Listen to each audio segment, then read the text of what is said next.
Dzulhijjah, kemudian Muharram. Wa amma fard, nah yang menyendiri bulan apa nih Rasul? 4 bulan kan mulia tuh. Yang menyendiri bulan apa? Rajab, kata Nabi Muhammad, adalah bulan yang menyendirinya.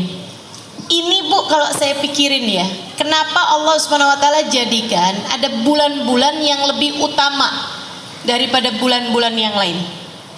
Adalah karena rahmatnya Allah kepada kita sekalian. Jadi bikin dosa tuh nggak nyampe numpuk. Ya Bu.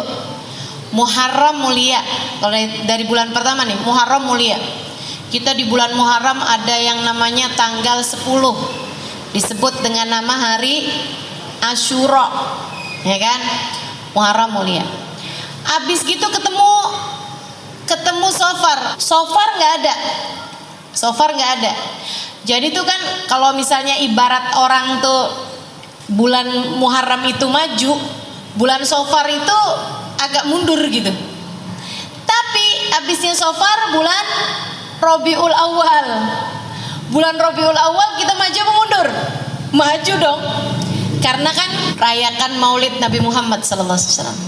Gegap gempita, senang alhamdulillah. Jadi mundurnya nggak sampai lama.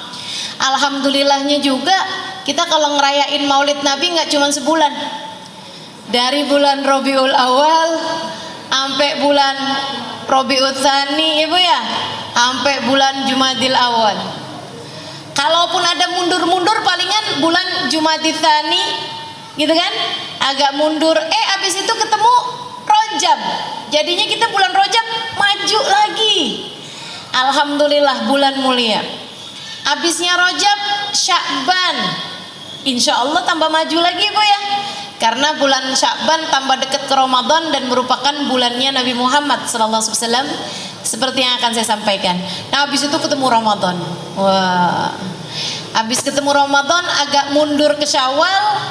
Syawal agak males, agak mundur. Habis itu ketemu Dzulqa'dah, maju lagi. Habisnya Dzulqa'dah ketemu Dzulhijjah, maju lagi, naik lagi. Nah itu maksudnya Allah kasih dalam setahun itu kayak begitu, biar kita tuh kalau mundur itu nggak keterusan mundur terus gitu, nggak begitu. Sebab orang hidup ini seharusnya hidupnya maju ke depan, seharusnya maju hingga sampai hari perjumpaan kita dengan Allah Subhanahu wa taala, kita sudah berada di tempat yang paling diridhoi Allah insyaallah, berada di hati yang paling dicintai Allah insyaallah, berada dalam keimanan yang paling tinggi insyaallah, berada dalam keyakinan yang paling atas insyaallah. Amin ya rabbal alamin. Bulan Rajab nih, fa'amma farajab, kata Nabi Muhammad, bulan Rajab bulan mulia yang menyendiri jauh dari bulan-bulan yang lain-lainnya. Nah masuk bulan Rajab ini Bu, bulan yang dimuliakan seperti yang tadi saya bilang, bahkan dari sejak zamannya Nabi Adam. Nabi Adam memuliakan bulan Rajab. Nabi Nuh, Nabi Musa, Nabi semua memuliakan. Dan bahkan sampai dengan sebelum terutusnya Nabi Muhammad, itu orang-orang memuliakan bulan Rajab. Sampai kalau ada perang di mana-mana, itu begitu masuk bulan Rajab langsung berhenti. Nggak boleh perang. Orang pada takut kalau perang di bulan Rajab, kualat. Kalau jahatin orang, memicu peperangan, berbuat apa aja sama orang di bulan Rajab tuh hukumannya itu berlipat-lipat ganda, karena bulan Rajab adalah merupakan bulan mulia. Semua orang tahu itu. Dari sebelum terutusnya Nabi Muhammad SAW, mereka sampai menamakan bulan Rajab dengan nama Syahrul Rajabil Asam.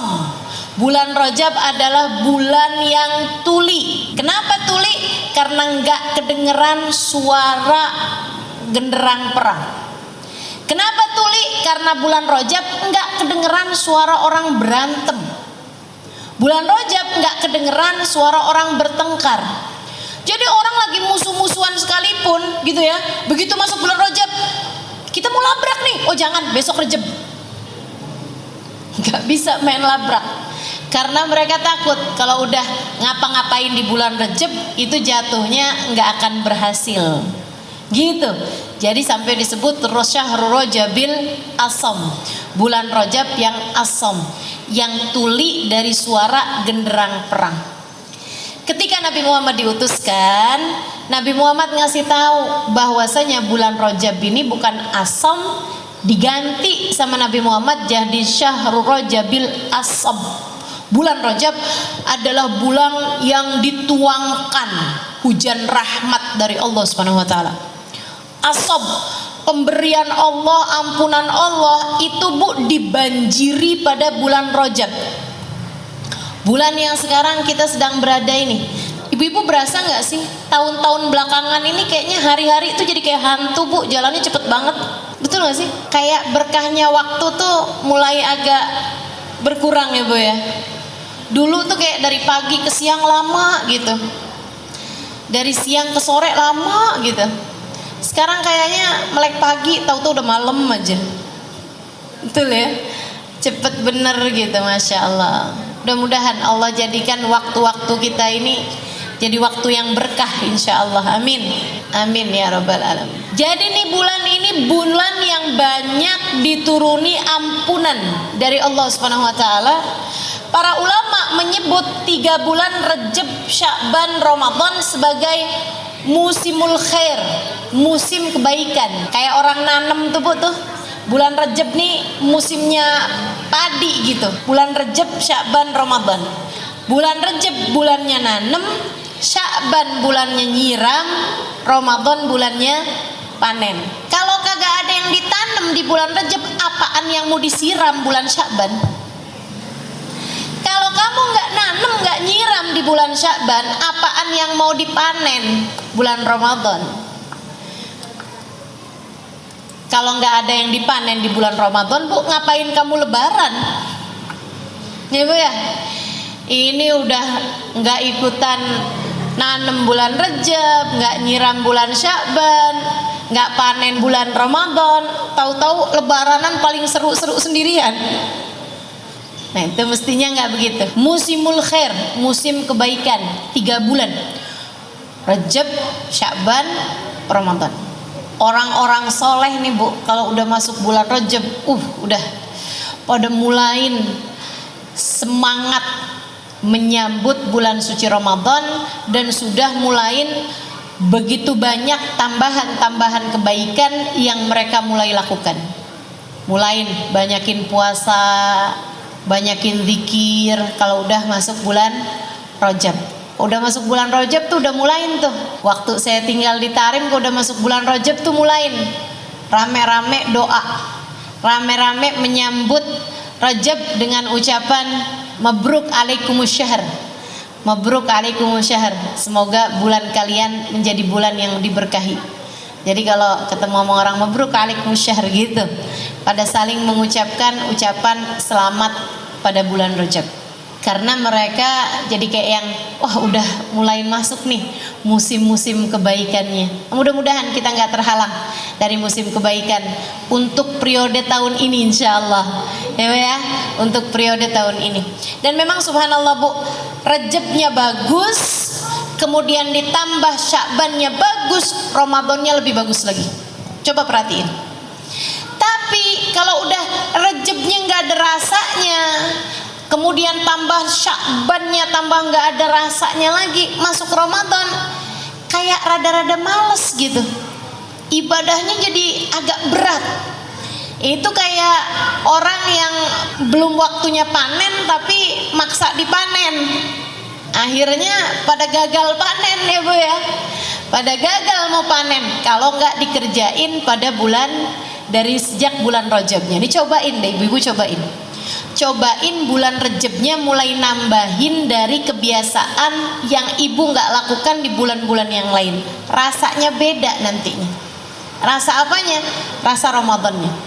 Rajab nih, tambahin kebaikan-kebaikan yang tidak biasa ibu lakukan di bulan-bulan yang lain. Apa aja?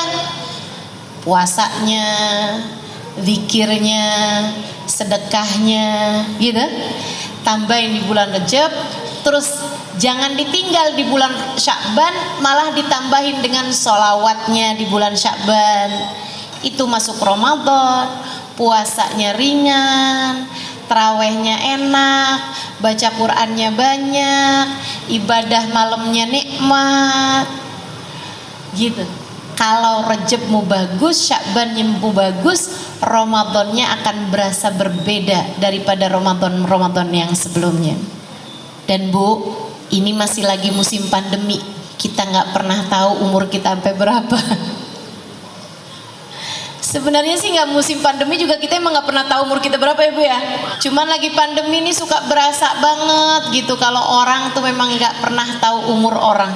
Ya Bu, sosok sedikit mati, apalagi yang kemarinan tuh. Kita dengar si ini meninggal ya Allah, ya Allah. Mudah-mudahan masa-masa berat itu udah berlalu. Yang sisa sekarang mudah-mudahan yang ringan-ringan aja insya Allah. Amin.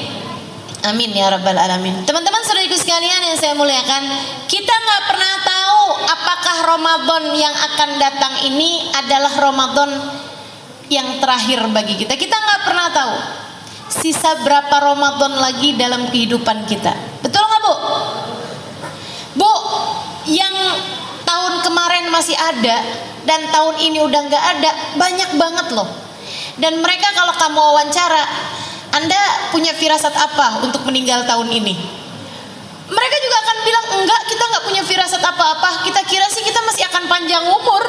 Orang tuh sama kematian nggak tahu apa-apa. Dirimu dengan kematianmu nggak tahu apa-apa. Jangan dikira orang tuh kayak tahu ya kalau mau meninggal ya. Nggak tahu. Yang tahu kapan meninggalnya itu hanya para wali-walinya Allah, ibu-ibu sekalian. Dan saya rasa nih ibu-ibu belum jadi wali nih. Paling wali murid. Ya Bu ya? Paling wali murid. Paling mungkin masih ada yang masak di atas wali. Wali maksudnya. Tapi kalau yang wali beneran gitu saya rasa belum nih. Kita nih belum jadi wali. Ustazah dukun tahu nggak kapan matinya? Enggak Bu, nggak tahu dia kapan matinya. Mungkin setan ngasih tahu? Enggak juga. Setan mah nggak suka ngasih tahu yang begituan. Nah tujuannya dia menyesatkan kok. Jadi nggak ada ibu-ibu. Yang tahu kapan meninggalnya itu hanya para wali-walinya Allah Subhanahu Wa Taala. Mereka ngerti kapan meninggalnya. Sebagian wali-walinya Allah tahu kapan mereka meninggal. Waktu Habib Ahmad bin Alwi Al-Habsyi meninggal di Jakarta Bu, beberapa tahun yang lalu. Saya udah di Jakarta waktu itu. Saya dengar kabar beliau meninggal dunia, ya Allah. Beliau ini adalah munsibnya Al-Habsyi, ya. Beliau tinggal di kota Sewun. Kemudian ayahanda beliau itu meninggalnya di Indonesia, di Palembang tepatnya, tapi kemudian dikuburkan di Solo, di Masjid Riyadh yang ada di Solo sana. Itu ada makam wali min auliyaillah namanya Habib Alwi bin Ali Al-Habsyi, penulis Maulid Simtud Durar. Nah anak beliau, ibu yang tinggalnya di Arab itu ada satu namanya Habib Ahmad bin Alwi bin Ali Al-Habsyi, ibu ya, yang tinggal di Arab satu. Sisanya yang lain tinggalnya di Indonesia, banyak di Solo, banyak karena ayahnya kan hijrah ke Indonesia dan berdakwah di Indonesia. Nah ini anaknya nih Bu nih nggak pernah ketemu ayahnya. Jadi anaknya dari dia masih kecil itu ayahnya udah datang ke Indonesia, terus tinggal di Indonesia, nggak pernah balik lagi ke kota Sewun, beristri beranak di Indonesia sini. Jadi anaknya yang satu tuh Bu yang di Sewun itu nggak pernah ketemu sama ayahnya. Zaman itu kan Bu kalau mau dari Sewun, ibu tahu Sewun di mana? Oh nggak tahu ya, dikirain sebelahnya Citayam kali tadi saya cerita ya. Iya, Sewun itu Bu salah satu kota yang ada di provinsi Hadramaut, Yaman. Tempat saya belajar dulu namanya Tarim. Tarim Sewun tuh hanya sekitar jaraknya 60 kilo aja. Ya, jadi Jakarta Bogor lah gitu. Itu antara jaraknya Tarim sama Sewun gitu. Di provinsi Hadramaut, di sebuah negara namanya negara Yaman. Nah, zaman itu kan Bu dari Yaman mau ke Indonesia mesti naik kapal laut berbulan-bulan. Jadi orang sekali ke Indonesia udah nggak balik lagi gitu. nggak bawa istri, nggak bawa anak gitu kan. Di sini jadinya beristri dan beranak pinak gitu kan, cucu-cucu semuanya di sini gitu. Nah, Habib Ahmad itu nggak pernah tahu ayahnya sampai ketika zaman udah belakangan nih, tahun-tahun udah belakangan di atas 1990, 2000, 2010 ke belakang sampai sekarang 2002. Itu kan baru gampang tuh naik pesawat cuman beberapa jam gitu. Habib Ahmad mulai sering datangan ke Indonesia untuk mengunjungi saudara-saudarinya, ketemu sama kakak adiknya. Satu waktu Habib Ahmad lagi ada di Indonesia, Bu, beliau meninggal dunia. Beliau meninggal dunia, Bu, rebutan jenazahnya. Orang alim tuh kayak begitu. Kalau meninggal, orang-orang pada rebutan jenazahnya buat dikuburin di negerinya. Ibu bayangin kalau ibu meninggal, rebutan apa enggak kira-kira daerahnya tuh? Yang ada malah jangan dikuburin di sini dah. Ya Allah, ya Allah. Masya Allah, ibu-ibu sekalian, jadi waktu beliau meninggal, saya nggak ingat tahun 2000 berapa itu ya, mungkin sekitar 2010 barangkali begitu, hampir-hampiran kurang lebih segitu ya. Nah itu beliau itu, Bu, orang-orang rebutan. Katanya orang-orang Jakarta, kuburin di Jakarta aja. Jadi kita alhamdulillah ketambahan satu makom lagi untuk kita ziarahin nih, Bu ya. Karena makomnya orang soleh tuh, Bu, tempat turunnya hujan rahmatnya Allah. Makomnya para wali, makomnya orang-orang yang mulia. Habib Ahmad ini, Bu, salah satu orang mulia yang pernah saya temuin. Ibadahnya, akhlaknya, kemuliaannya, Masya Allah, ilmunya luar biasa. Jadi orang Jakarta nih, keluarganya yang ada di Jakarta, udah dikuburin di sini aja. Meninggal di sini berarti dimakamin di sini. Orang-orang Solo pada bilang, enggak dong, dikuburinnya di Solo, biar barengan sama abahnya sama ayahnya gitu. Ayahnya dikuburin di Solo dan dikuburin di Solo. Katanya orang Jeddah, anaknya itu ada di Jeddah. Dia bilang, boleh nggak dikirimin ke Jeddah aja, biar saya kalau mau ziarah ayah saya deket gitu. Katanya orang Sewunnya, orang Yamannya, mereka bilang beliau ini kan aslinya orang Yaman, jadi sebaiknya dikembalikan, naikkan pesawat jenazahnya, jadi dikuburkan di Yaman aja bersama dengan seluruh keluarganya. Kita kuburkan di dekat sama kuburan kakeknya, yaitu Habib Ali Al-Habsyi, penulis kitab Maulid Simtuturor yang ibu-ibu biasa baca itu. Rebutan, Bu, namanya orang soleh jenazahnya, dan mereka semuanya mau, ayo deh bayar deh, yang penting dikuburin di Sewun gitu, atau yang penting dikuburin di Jeddah. Ibu-ibu sekalian, lagi mereka ribut-ribut mau dikuburin di mana, datang salah satu dari teman beliau, temannya Habib Ahmad.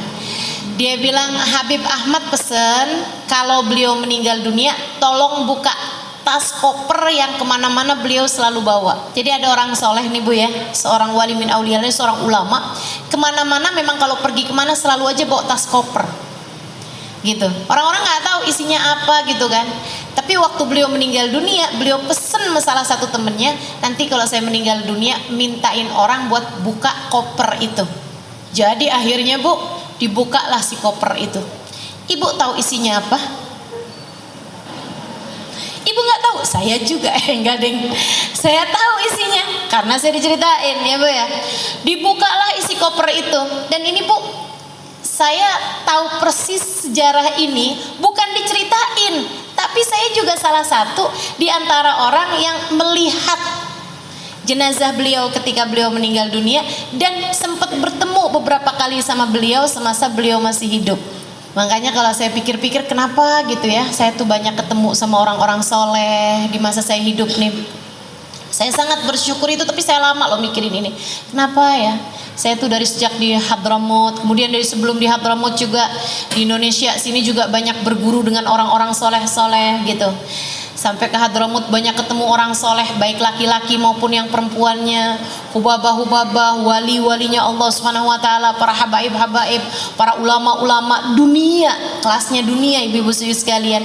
Dan saya bisa tulis itu di buku Bidadari Bumi 1 maupun 2 ya, Bu ya.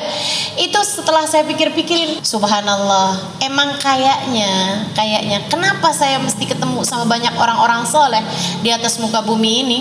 Selain mudah-mudahan itu rahmat Allah buat saya, juga karena Allah tuh sayang sama ibu-ibu semua nih. Biar ada yang bisa saya ceritain sama ibu-ibu. Biar ibu-ibu ngerti gitu, walaupun ibu-ibu nggak ketemu nih, kata Allah, nih saya kasih buat kamu. Kamu nggak ketemu sama mereka, tapi saya kasih buat kamu seseorang yang saya izinkan ketemu sama para kekasih-kekasih saya, sehingga dia bisa menceritakannya kepadamu tentang kekasih-kekasihku. Nah, Allah rahmatnya terhadap dirimu luar biasa. Ini salah satunya nih, Habib Ahmad ini, ibu saudaraku sekalian, Habib Ahmad bin Alwi Al-Habsyi. Saya sempat berjumpa sama beliau beberapa kali dan juga mendapatkan berkah doa insya Allah dari beliau juga ya Bu ya. Dibukalah Bu kopernya itu, di dalamnya Bu isinya kain kafan. Ada ya orang pergi kemana-mana yang dibawa tas koper isi di dalamnya kain kafan. Siapa di antara kita ini yang sudah mulai mempersiapkan kain kafannya?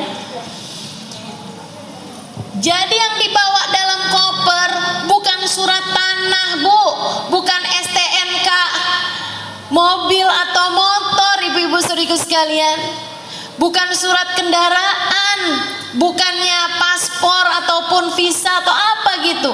Isi di dalamnya ibu-ibu saudariku sekalian adalah kain kafan, lengkap dengan minyak wanginya, lengkap dengan sabun mandiin jenazahnya.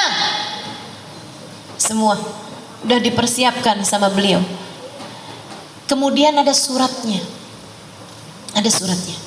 Isi suratnya sesudah alhamdulillah wassalatu wassalam. Surat itu adalah surat wasiat beliau ya Bu ya.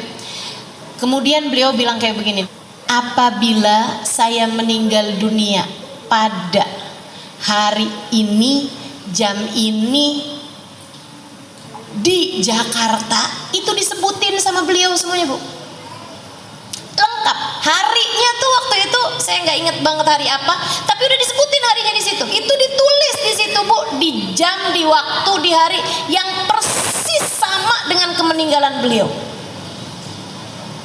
Udah janjian rupanya sama malaikat Israel, para wali-walinya Allah tuh udah saling kontak rupanya sama malaikat Israel. Aneh kapan meninggal Kasih bocoran apa Kayak begitu, sampai persis Bu, waktunya, harinya, tanggalnya, di tempat di mana dijelaskan sama beliau di situ. Bisa pas banget kayak begitu. Ibu mau dokter profesional kayak gimana, nggak pernah tahu kapan dia mati, jam berapa, waktunya kapan. Betul apa enggak? Walinya Allah nih luar biasa, kasihnya Allah. Emang di atas dokter, di atas profesor, di atas semuanya orang Bu. Emang orang paling pinter ya para kekasih-kekasih Allah, sebab mereka adalah orang yang paling dekat dengan zat yang maha pandai, maha tahu segalanya, yaitu Allah Subhanahu wa ta'ala. Kemudian beliau pesan, nanti tolong kuburkan saya di Solo, sebab saya ingin bersebelahan dengan ayah saya.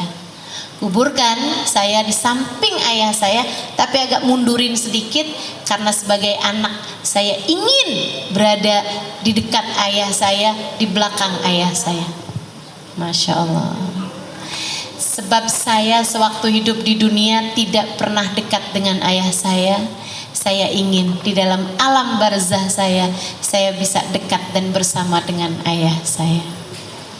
Masya Allah. Ya udah deh, jenazahnya akhirnya dikirim, dibawa, dipesawatin, ya Bu ya, dinaikin sampai ke sana. Ini kalau orang-orang soleh tahu kapan mereka waktunya meninggal, paham, ngerti. Saya juga cerita tuh di buku Bidadari Bumi tentang Hubabah Khadijah yang tahu persis kapan beliau meninggal dunia.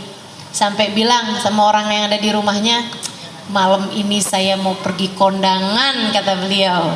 Nah buat kita-kita yang nggak tahu nih Bu, udah siap-siap aja, karena kan nggak tahu. Sementara kematiannya pasti datangnya. Apa yang bisa kita lakukan? Ya siap-siap, Ibu ya. Dan persiapan paling indah adalah pada musim-musim kebaikan yang sekarang sedang kita jelang ini, yang sekarang kita sedang mulai jalani ini Ibu ya. Mulai Rejab, Sya'ban, Ramadan. Habib Zain bin Smith Madinah, salah satu guru saya, ibu-ibu saya sekalian. Habib Zain bin Smith, Habib Zain bin Ibrahim bin Smith Madinah. Bu, ini juga salah satu dari orang soleh yang pernah saya temui. Salah satu dari wali min auliyaillah yang pernah saya temui. Anaknya berkata, ayah saya hidup di dunia udah kayak di surga. Saya kalau lagi ada deket sama ayah saya, rasanya kayak lagi ada di surga. Beliau akan duduk, akan baca Quran bersama-sama, akan nerangin maknanya Quran, akan nerangin tentang ceritanya sahabat, ceritanya para aulia, ceritanya para nabi, ceritanya baginda Nabi Muhammad SAW, cerita Sayyidah Fatimah, cerita Sayyidah Khadijah. Ya Allah, saya kayak ada di surga, kata anaknya. Makannya udah kayak orang-orang ahli surga, Bu.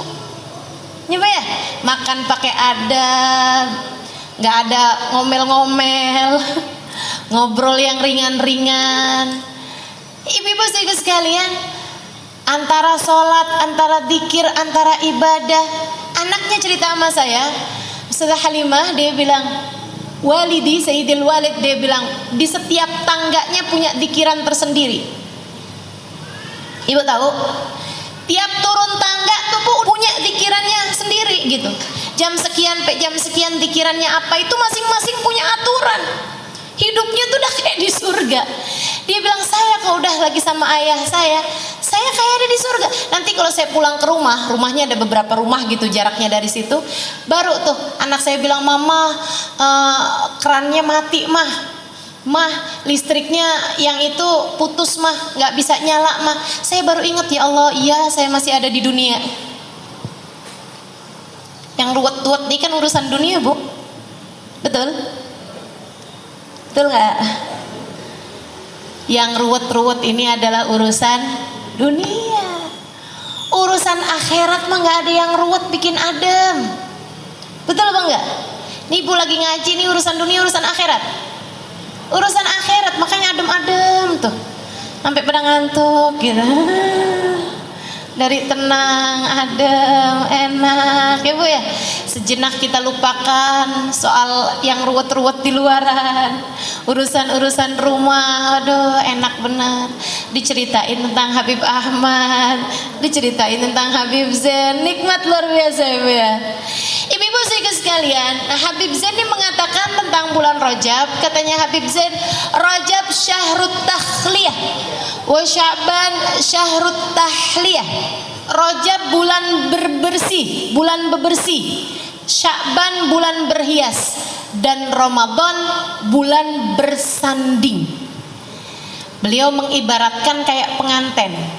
Kamu nih kayak mau jadi calon pengantin, mau jadi calon pengantin yang akan bersanding nantinya pada bulan Ramadan, sanding sama yang sangat kamu cintai, yaitu Allah Subhanahu wa Ta'ala. Ibarat hubungan kamu sama Allah itu ada jadi pengantennya. Nah ini adalah musim-musimnya nih. Hubungan yang paling intim ya Bu ya, antaramu sama Allah ini bisa terjalin pada musimul khair, Rajab, Sya'ban, Ramadan. Rajab kayak pengantin nih. Kamu kalau 2 bulan lagi mau jadi pengantin, ini kamu akan diapain? Dibersihin. Dari mulai disepa, dilulurin, ditimung kata orang Jawa tuh. Ada tuh ditimung, apaan nggak tuh, nggak tahu saya. Pokoknya yang bangsa begitu-begitu tuh. Berapa hari sekali dilulurin, berapa hari sekali disepa, berapa hari sekali diwangi-wangiin, ya Bu ya. Itu biar bersih. Sampai katanya sih pengantin tuh kalau jalanin itunya bagus, sampai-sampai kalau pas jadi pengantin itu sampai dakinya aja baunya wangi. Saya nggak tahu deh tuh. Saya nggak tahu. Tapi yang pasti biar nantinya itu jangan sampai bikin malu gitu. Nah nanti bulan Sya'ban adalah bulan berhias. Cari baju yang bagus, cari make up yang bagus gitu kan ya. cari sepatunya, sendalnya yang cakep, semuanya dihias-hias. Nah tuh nanti kalau bulan Ramadan bulannya bersanding. Kalau Rejab bebersihnya bagus, Sya'ban berhiasnya cakep, waktunya bersanding, ya Allah, pengantennya udah cakep, kan gitu ya, pengantennya wangi, ya Allah, pantas banget buat jadi penganten yang diterima. Tapi kalau bulan Rejab nggak dipakai buat pembersih, sementara nih kita nih Bu nih, bukan hanya kotornya, asal kotor nggak mandi, tapi kotornya udah kejebut got bolak-balik. Bayangin dah, kejebut got bolak-balik kagak dimandiin, gimana baunya, gimana rupanya, udah jelek bener nih. Masuk bulan Sya'ban, ya mau diwangi-wangiin juga gimana Bu, orang badannya bau, kan mestinya dibersihin dulu ya. Nah, bulan Sya'ban kita nggak wangi-wangiin, nggak cakep-cakep, nggak berhias-hias, masuk bulan Ramadan udahlah baunya jelek, rupanya jelek, bajunya compang-camping, mau masuk jadi penganten. Kira-kira gimana nih pasangannya nih? Kamu sana deh, sana deh. Makanya berasa banget puasa berat, terawih berat. Kenapa gitu? Nggak dibukain pintu. Makanya kalau kamu nggak dibukain pintu kan nggak bisa maju-maju. Akhirnya jalan di tempat, nggak maju-maju, kamu nggak masuk-masuk. Makanya berasanya berat. Kok ini bulan Ramadan ya, tapi kok saya baca Al-Quran berasa berat banget ya. Terawih bolong-bolong nih saya nih, tiap mau terawih kayak ada setannya, padahal kan katanya bulan Ramadan kagak ada setannya ya. Kamu rupanya tidak dibukain pintu, jadi kamu jalan di tempat. Pernah nggak ada bulan Ramadan yang tiap hari kamu dapat 10 juz Al-Quran? Pernah nggak 5 deh, 5 juz Quran? Jadi tiap 6 hari hatam, 6 hari hatam. 3 deh, 3. Gak ada juga. Terus selama ini Ramadan kamu dipakai apa? Ngiterin Tanah Abang? Atau pelajarin resep bikin kue buat lebaran? Teman-teman saudaraku sekalian, mau sampai kapan gitu? Itu sih bukan cuman terima jalan di tempat itu mah. Itu namanya mundur. Itu namanya puter balik. Kamu gak dapat apa-apa. Boro-boro masuk dalam rumah, halamannya aja kagak masuk itu mah. Bulan Ramadan, bulanmu bersanding teman-teman. Dan sekali lagi kita nggak pernah tahu sisa berapa Ramadan dalam kehidupan kita ini. Maka kalau umur kita sekarang masuk Rejab, waktunya buat minta dipanjangin umurnya sampai ketemu Ramadan. Seperti yang dilakukan Nabi Muhammad alaihissalam. Nabi kalau udah masuk bulan Rejab, Nabi Muhammad bilang, Allahumma barik lana fi Rajab wa Sya'ban wa balighna Ramadan. Ya Allah, berkahi saya di bulan Rejab, berkahi saya di bulan Sya'ban, sampaikan umur saya sampai ke bulan Ramadan. Nabi nggak pernah minta umur panjang. Nabi nggak pernah minta umur panjang. Makanya umur Nabi memang nggak panjang. Ibu-ibu sekalian, Nabi hanya minta panjang umur sampai ketemu Ramadan setiap kali masuk bulan Rajab gitu. Habis Ramadan, Lebaran, meninggal nggak apa-apa deh ya Allah. Tapi ini kalau sekarang nih nanggung ya Allah, panjangin sampai ketemu Ramadan. Kita juga begitu, berharap-harap ya Allah, seenggaknya sampai ketemu Ramadan deh nih. Bentar lagi nih kan, udah kadung ya Allah, masuk Rejab ya Allah, sisain sampai Ramadan ya Allah, sisain, panjangin sampai ketemu Ramadan.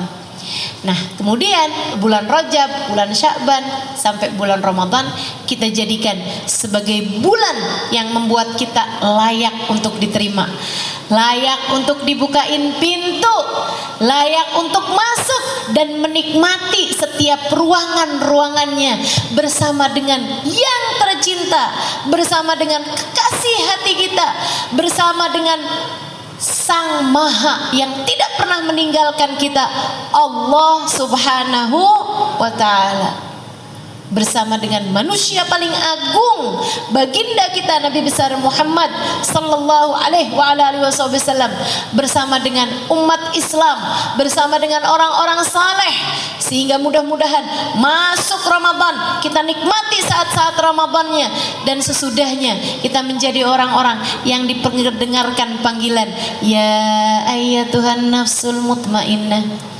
irji'i ila rabbiki radiyatan mardiyah. Wahai pemilik jiwa yang tenang, mari masuk, mari masuk. Ila rabbik, silahkan menuju kepada Tuhanmu, silahkan berjumpa dengan Allah Tuhanmu. Radiyah, dia ridho padamu.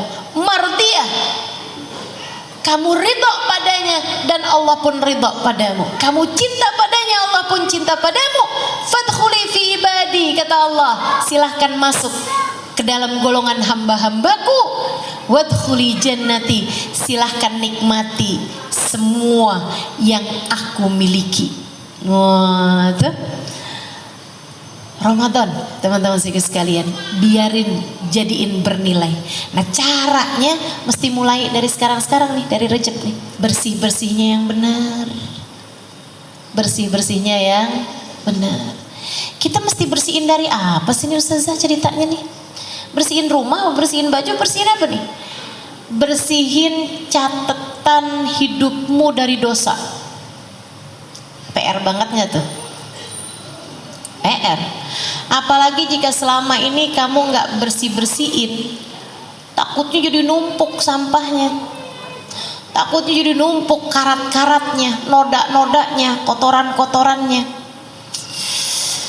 Aduh, biarin bersih. Gimana caranya dong nih Ustazah?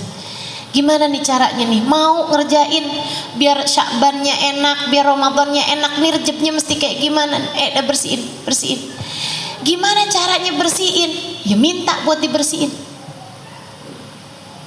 Yang bisa bersihin hanya satu, namanya Allah. Yang bisa ngapusin dosa-dosa kita dari catatan amal perbuatan kita hanya satu, fa innahu la yaghfirud dzunuba illa anta. Sesungguhnya tidak ada yang dapat mengampuni dosa-dosaku ya Allah kecuali Engkau ya Allah. Karenanya bulan Rajab jangan jauh-jauh dari permohonan ampun, jangan jauh-jauh dari istighfar, jangan jauh-jauh dari minta maaf sama orang-orang yang kita pernah berbuat salah, dan jangan numpukin dosa. Walaupun orang-orang banyak minta-minta maaf pada hari Lebaran, saya sih lebih cenderung nih bulan Rajab nih, bulan Rejab nih jadiin bersih-bersih. Kalau kamu punya salah-salah sama orang, bulannya ini bulan Rejab, bulan bersih-bersih dari salahnya orang. Jadi yang masih lagi beranteman, dah, buruan. Sebelum masuk tambah banyak Rejabnya, minta maaf satu sama lain. Ya Bu ya, yang lagi masih ada nggak enak hati sama orang, udah buruan saling memaafkan satu sama lain. Saudara, saudari, kakak, adik yang masih rebutan urusan warisan nggak kelar-kelar nih, nggak tahu berapa M nih warisannya nih, sampai bikin jadi beranteman saudara sama saudarinya. Ya Allah bu, serem bener. Jangan sampai itu menjadikan ampunan yang Allah turunkan pada bulan Rajab terhalang darimu. Yuk, yang punya hati rasa perasaan benci nggak enak sama siapapun, bulan Rajab bulanmu untuk berkata saya sudah memaafkan dia. Jangan ada yang disisain, satu orang aja jangan gini loh, ya Allah saya udah maafin salah semua orang ya Allah kecuali dia tuh. Yang itu nggak bisa saya, ya Allah. Ya gimana enggak ya Allah, dia tuh rebut laki saya. Aduh. Udah Bu, udah nggak ada yang lebih berharga daripada Allah. Nggak ada yang lebih bermakna, bernilai bagimu lebih daripada ampunan Allah. Dan Allah akan mau menurunkan ampunannya kepadamu jika kamu juga memaafkan, mengampuni dosa semua orang, dan kamu juga minta maaf, minta ampun sama semua orang. Minta maaf sama orang dan juga maafin salahnya orang. Ya Bu ya, man afa ufi. Siapa yang memaafkan salahnya orang, dia akan dimaafkan sama Allah. Coba periksa masing-masing. Mumpung masih bulan Rejab nih, periksa masing-masing. Ada nggak orang yang kamu sampai sekarang masih mengingat dia dengan penuh kebencian? Ada nggak orang yang sampai sekarang kalau kelebat wajahnya datang dalam ingatanmu, kamu langsung merasa marah kepadanya dan kamu bilang, aduh ya ampun, saya nggak bisa maafin dia? Kalau ada, buruan nih, bulan Rejab yang seperti ini, maafin, sayangi dirimu, maafin salahnya orang. Kenapa gitu? Nih Bu, saya kasih tahu. Ampunan Allah tuh Bu, kalau mau turun, kealangan sama kamu yang nggak bisa maafin salahnya orang, itu hanya akan bergantung antara langit dan bumi. Nabi yang ceritain. Ampunan dari Allah atau bahkan hadiah-hadiah dari Allah, rahmatnya Allah, kalau mau turun pada diri seseorang, itu ya Bu ya, kamu berbuat kebaikan, kamu hadir di majelis, kan turun rahmat nih, turun rahmat. Tapi kalau hati kamu masih menyimpan dendam kepada satu, nggak usah banyak-banyak, satu orang aja, dendam, pokoknya bener-bener kamu nggak bisa maafin dia gitu, itu ibu-ibu sekalian gantung. Yang lain-lain nih kejatuhan nih, kamu gantung di langit-langit, nggak bisa turun. Apa kata Allah? Allah bilang sama malaikat, unduru hatta yasallaha, yang buat dia tungguin sampai dia damai, sampai dia akur, sampai dia bisa maafin, sampai hatinya lega, baru bisa turunin. Kalau nggak lega-lega, ya nggak turun-turun. Makanya kalau ibu-ibu nih, misalnya gitu ya, ibu rajin berbuat kebaikan, betul. Tapi ibu punya satu dendam yang ibu nggak pernah bisa maafin, itu Bu, yang lagi delay nih pemberiannya Allah, numpuk di atas. Sampai ketika kamu bilang, ya Allah, saya sudah memaafkan dia ya Allah, jatuh banyak banget ke ibu-ibu. Jangan biarkan pemberian Allah delay, tertunda dari atasmu itu. Biarkan ia membanjiri dirimu, biarkan ia datang dalam hidupmu. Ngapain kamu kebencianmu kepada seseorang menghalangkanmu dari hadiah-hadiah Allah berikan padamu? Enggak segitunya berharga tuh orang sampai bisa menghalangkan kebaikan bagi dirimu. Kalau kamu menganggap orang itu enggak berharga, ya udah maafin. Betul apa enggak? Sehingga semua pemberiannya Allah datang kepadamu. Sayang. Udah lupain. Apa sih yang orang kerjain sama kamu sampai kamu enggak bisa maafin? Bu, ingat, semua yang terjadi juga dengan izin Allah. Gak ada orang bisa jahatin kita kecuali dengan izin Allah. Semuanya Allah yang nentuin Bu. Dan Allah ketika menentukan sesuatu untukmu, meski sepahit apapun, pasti ada kebaikan dalam dirimu. Allah ketika menentukan hal paling pahit sekalipun dalam hidupmu, pasti karena ada kebaikan dalam hidupmu itu. Maksudnya pada yang pahit itu pasti ada kebaikannya. Kamu dimusuhin orang, kamu difitnah orang, kamu ditipu orang, kamu ngerasa anak kamu dicelakain orang, gitu ya. Suami kamu diiniin orang, kamu disihir orang, sampai kamu jadi sakit-sakitan, sampai kamu jadi andai kayak gitu sekalipun, nggak ada yang bisa terjadi kecuali dengan izin Allah. Nah, Allah kenapa kasih saya saya barang pahit kayak begini? Semacam dokter ketika ngasih pil, ada nggak pil yang rasanya enak? Hobi minum obat, ada nggak di sini yang kayak gitu? Gak ada. Pil tuh semua pahit. Semua jenis pengobatan rasanya nggak enak.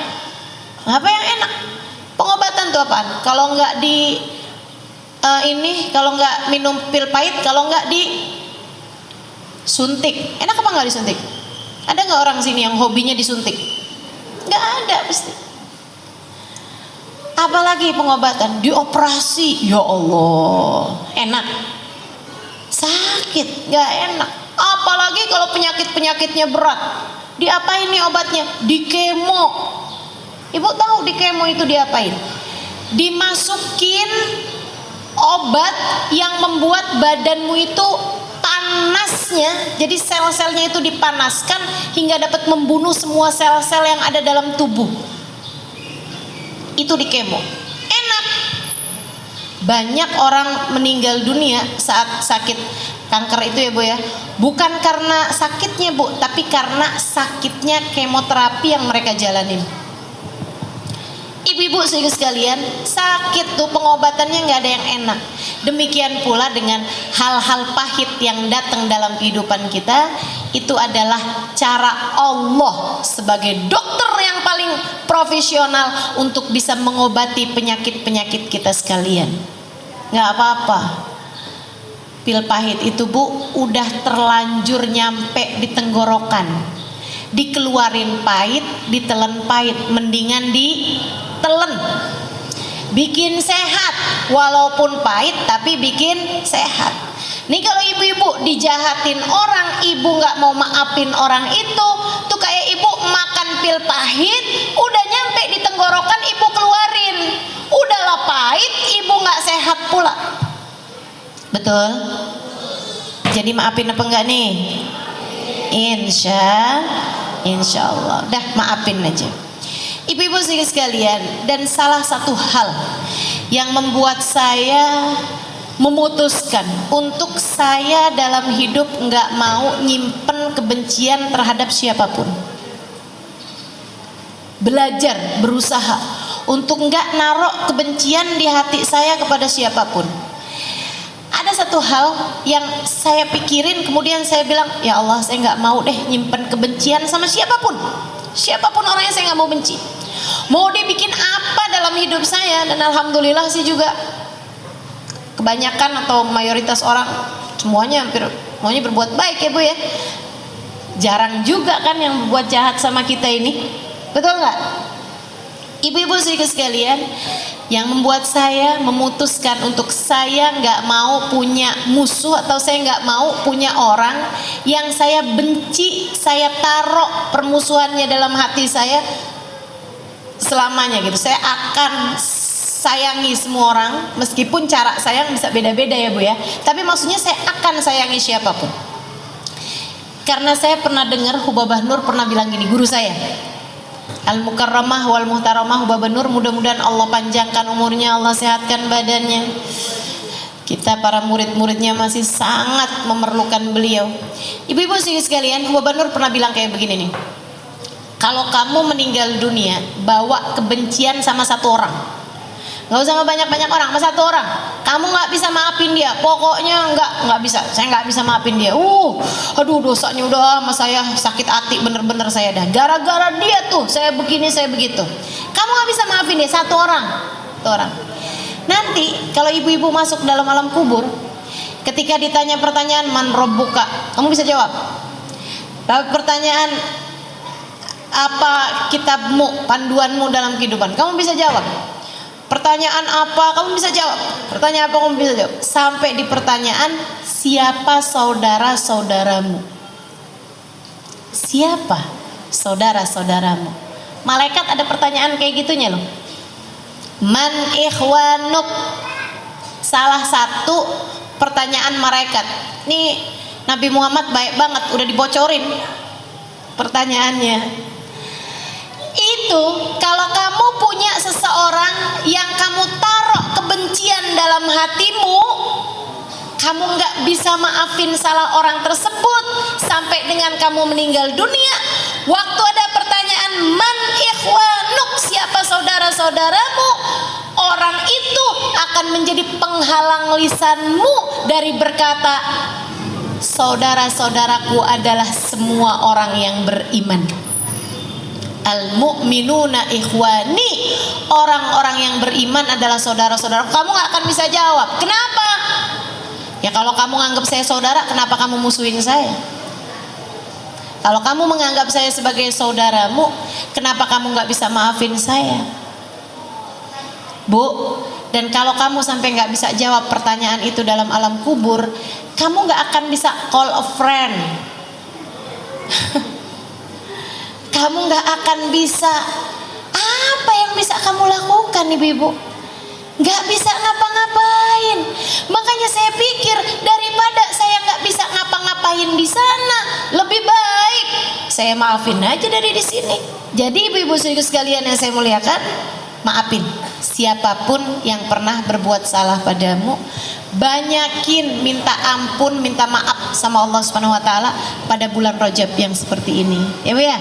Selain daripada banyakin puasa sunnah, banyakin zikiran-zikiran, banyakin istighfar, minta maaf sama Allah Subhanahu wa taala, minta ampun sama Allah, ibu juga banyak minta maaf sama orang-orang di sekeliling. Kemudian ibu-ibu sekalian, habis sholat subuh sama habis sholat maghrib, habisnya salam dari sholat, langsung baca Allahumma ufirli warhamni wa tub alayya sebanyak 70 kali, insya Allah.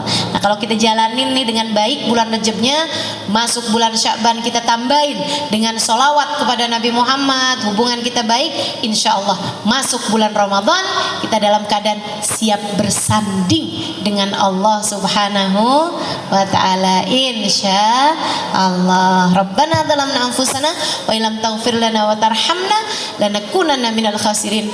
Rabbana atina fid dunya hasanah fil akhirati hasanah wa qina adzabannar. Dawam fi subhanakallahumma wa tahiyatum fiha salam. Akhiru da'wana anil hamdulillahi rabbil alamin. Kita baca suratul Fatihah, kita minta pada Allah Subhanahu wa taala mudah-mudahan dosa-dosa kita semuanya diampuni sama Allah. Dendam-dendam kita dalam hati kita diangkat jauh-jauh oleh Allah Subhanahu wa taala insyaallah. Mudah-mudahan segala permusuhan, segala iri dengki, segala kekesalan, segala unek-unek dalam hati kita semuanya dicabut jauh-jauh dari hati kita, digantikan dengan keimanan, digantikan dengan kesabaran, digantikan dengan keikhlasan, digantikan dengan kesyukuran atas segala apa yang terjadi dalam kehidupan kita insyaallah, sehingga kita menjadi hamba-hamba yang diterima oleh Allah Subhanahu wa taala. Dibukakan pintu selebar-lebarnya kepada kita sekalian, disayangi kita, dicintai kita oleh Allah Subhanahu wa taala, dan ketika datang ajal menjemput kita, kita sudah akan menjadi hamba-hamba yang tercinta di sisinya. Ala hadhihi niyyah bi kunniyatin salihah jami'ah syamilah ila hadratin Nabi Muhammad sallallahu alaihi wa ala alihi wasallam.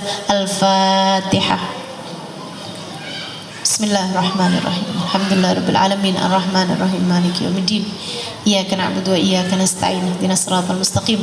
Siratal ladzina an'amta 'alaihim ghairil maghdubi alaihim waladdallin. Amin. Terima kasih segala perhatiannya.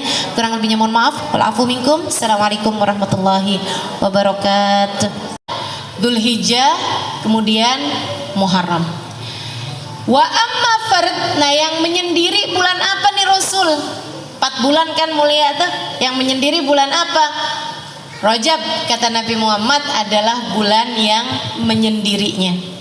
Ini Bu, kalau saya pikirin ya, kenapa Allah Subhanahu wa taala jadikan ada bulan-bulan yang lebih utama daripada bulan-bulan yang lain? Adalah karena rahmatnya Allah kepada kita sekalian. Jadi bikin dosa tuh nggak nyampe numpuk. Ya Bu. Muharram mulia. Kalau dari bulan pertama nih, Muharram mulia. Kita di bulan Muharram ada yang namanya tanggal 10, disebut dengan nama hari Asyura, ya kan? Muharram mulia. Abis gitu ketemu Sofar nggak ada. Jadi tuh kan kalau misalnya ibarat orang tuh bulan Muharram itu maju, bulan Sofar itu agak mundur gitu. Tapi abisnya Sofar bulan Rabiul Awal. Bulan Rabiul Awal kita maju apa mundur? Maju dong. Karena kan rayakan Maulid Nabi Muhammad SAW. Gegap gempita, senang alhamdulillah. Jadi mundurnya nggak sampai lama. Alhamdulillahnya juga kita kalau ngerayain Maulid Nabi nggak cuma sebulan. Dari bulan Rabiul Awal sampai bulan Rabiul Tsani, Ibu ya, sampai bulan Jumadil Awal. Kalaupun ada mundur-mundur palingan bulan Jumadil Tsani, gitu kan? Agak mundur. Abis itu ketemu Rajab. Jadinya kita bulan Rajab maju lagi. Alhamdulillah bulan mulia. Abisnya Rajab, Sya'ban. Insya Allah tambah maju lagi Bu ya. Karena bulan Sya'ban tambah dekat ke Ramadan dan merupakan bulannya Nabi Muhammad SAW. Seperti yang akan saya sampaikan. Nah habis itu ketemu Ramadan. Wah. Habis ketemu Ramadan agak mundur ke Syawal. Syawal agak males, agak mundur. Habis itu ketemu Dzulqa'dah, maju lagi. Habisnya Dzulqa'dah ketemu Dzulhijjah, maju lagi, naik lagi. Nah itu maksudnya Allah kasih dalam setahun itu kayak begitu, biar kita tuh kalau mundur itu nggak keterusan mundur terus gitu, nggak begitu. Sebab orang hidup ini seharusnya hidupnya maju ke depan, seharusnya maju hingga sampai hari perjumpaan kita dengan Allah Subhanahu wa taala, kita sudah berada di tempat yang paling diridhoi Allah insyaallah, berada di hati yang paling dicintai Allah insyaallah, berada dalam keimanan yang paling tinggi insyaallah, berada dalam keyakinan yang paling atas insyaallah. Amin ya rabbal alamin. Bulan Rajab nih, fa'amma farajab, kata Nabi Muhammad, bulan Rajab bulan mulia yang menyendiri jauh dari bulan-bulan yang lain-lainnya. Nah masuk bulan Rajab ini Bu, bulan yang dimuliakan seperti yang tadi saya bilang, bahkan dari sejak zamannya Nabi Adam. Nabi Adam memuliakan bulan Rajab, Nabi Nuh, Nabi Musa, Nabi semua memuliakan.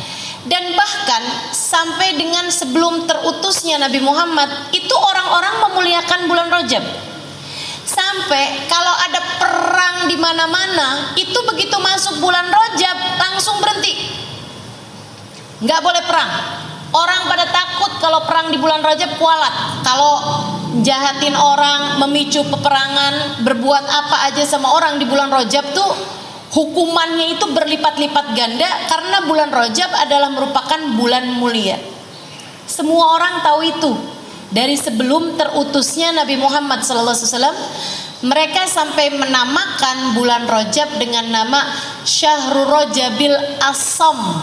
Bulan Rajab adalah bulan yang tuli. Kenapa tuli? Karena nggak kedengeran suara genderang perang. Kenapa tuli? Karena bulan Rajab nggak kedengeran suara orang berantem. Bulan Rajab nggak kedengeran suara orang bertengkar.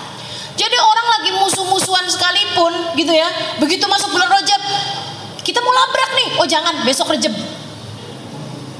Nggak bisa main labrak, karena mereka takut kalau udah ngapa-ngapain di bulan Rajab itu jatuhnya nggak akan berhasil. Gitu. Jadi sampai disebut Syahrul Rajabil Asam, bulan Rajab yang asam, yang tuli dari suara genderang perang. Ketika Nabi Muhammad diutuskan, Nabi Muhammad ngasih tahu bahwasanya bulan Rajab ini bukan asam, diganti sama Nabi Muhammad jadi Syahrul Rajabil Asam. Bulan Rajab adalah bulan yang dituangkan hujan rahmat dari Allah Subhanahu wa taala. Asab, pemberian Allah, ampunan Allah itu Bu dibanjiri pada bulan Rajab. Bulan yang sekarang kita sedang berada ini. Ibu-ibu berasa nggak sih tahun-tahun belakangan ini kayaknya hari-hari itu jadi kayak hantu Bu, jalannya cepet banget. Betul nggak sih? Kayak berkahnya waktu tuh mulai agak berkurang ya Bu ya. Dulu tuh kayak dari pagi ke siang lama gitu, dari siang ke sore lama gitu. Sekarang kayaknya melek pagi tahu-tahu udah malam aja. Betul ya, cepet bener gitu, Masya Allah. Mudah-mudahan Allah jadikan waktu-waktu kita ini jadi waktu yang berkah insya Allah. Amin. Amin ya rabbal alamin. Jadi nih bulan ini bulan yang banyak dituruni ampunan dari Allah Subhanahu wa taala. Para ulama menyebut 3 bulan Rajab, Sya'ban, Ramadan sebagai musimul khair, musim kebaikan. Kayak orang nanam tuh Bu tuh. Bulan Rajab nih musimnya padi gitu. Bulan Rajab, Sya'ban, Ramadan. Bulan Rajab bulannya nanem, Sya'ban bulannya nyiram, Ramadan bulannya panen. Kalau kagak ada yang ditanam di bulan Rajab, apaan yang mau disiram bulan Sya'ban? Kalau kamu nggak nanem, nggak nyiram di bulan Sya'ban, apaan yang mau dipanen bulan Ramadan? Kalau nggak ada yang dipanen di bulan Ramadan, Bu, ngapain kamu lebaran? Ya Bu ya, ini udah nggak ikutan nanem bulan Rajab, nggak nyiram bulan Sya'ban, nggak panen bulan Ramadan, tahu-tahu lebaranan paling seru-seru sendirian. Nah itu mestinya nggak begitu. Musimul khair, musim kebaikan, 3 bulan Rajab, Sya'ban, Ramadan. Orang-orang soleh nih Bu, kalau udah masuk bulan Rajab, udah pada mulain semangat menyambut bulan suci Ramadan, dan sudah mulain begitu banyak tambahan-tambahan kebaikan yang mereka mulai lakukan. Mulain banyakin puasa, banyakin zikir kalau udah masuk bulan Rajab. Udah masuk bulan Rajab tuh udah mulain tuh. Waktu saya tinggal di Tarim, udah masuk bulan Rajab tuh mulain rame-rame doa, rame-rame menyambut Rajab dengan ucapan mabruk alaikumusyahr, mabruk alaikumusyahr. Semoga bulan kalian menjadi bulan yang diberkahi. Jadi kalau ketemu sama orang mabruk alaikumusyahr gitu, pada saling mengucapkan ucapan selamat pada bulan Rajab. Karena mereka jadi kayak yang udah mulai masuk nih musim-musim kebaikannya. Mudah-mudahan kita nggak terhalang dari musim kebaikan untuk periode tahun ini, insya Allah ya, untuk periode tahun ini. Dan memang subhanallah Bu, Rajabnya bagus, kemudian ditambah Sya'bannya bagus, Ramadannya lebih bagus lagi. Coba perhatiin. Tapi kalau udah Rajabnya nggak ada rasanya, kemudian tambah Sya'bannya tambah nggak ada rasanya lagi, masuk Ramadan kayak rada-rada males gitu, ibadahnya jadi agak berat. Itu kayak orang yang belum waktunya panen tapi maksa dipanen, akhirnya pada gagal panen ya Bu ya, pada gagal mau panen kalau nggak dikerjain pada bulan dari sejak bulan Rajabnya. Ini cobain deh ibu-ibu, cobain bulan Rajabnya mulai nambahin dari kebiasaan yang ibu nggak lakukan di bulan-bulan yang lain. Rasanya beda nantinya. Rasa apanya? Rasa Ramadannya. Rajab nih, tambahin kebaikan-kebaikan yang tidak biasa ibu lakukan di bulan-bulan yang lain. Apa aja? Puasanya, zikirnya, sedekahnya, gitu. Tambahin di bulan Rajab. Terus jangan ditinggal di bulan Sya'ban, malah ditambahin dengan sholawatnya di bulan Sya'ban. Itu masuk Ramadan, puasanya ringan, tarawehnya enak, baca Qur'annya banyak, ibadah malamnya nikmat, gitu. Kalau Rajabmu bagus, Sya'banmu bagus, Ramadannya akan berasa berbeda daripada Ramadan yang sebelumnya. Dan Bu, ini masih lagi musim pandemi, kita nggak pernah tahu umur kita sampai berapa. Sebenarnya sih nggak musim pandemi juga kita emang nggak pernah tahu umur kita berapa ya Bu ya. Cuman lagi pandemi ini suka berasa banget gitu kalau orang tuh memang nggak pernah tahu umur orang. Ya Bu, sosok sedikit mati, apalagi yang kemarinan tuh. Kita dengar si ini meninggal ya Allah, ya Allah. Mudah-mudahan masa-masa berat itu udah berlalu. Yang sisa sekarang mudah-mudahan yang ringan-ringan aja insya Allah. Amin.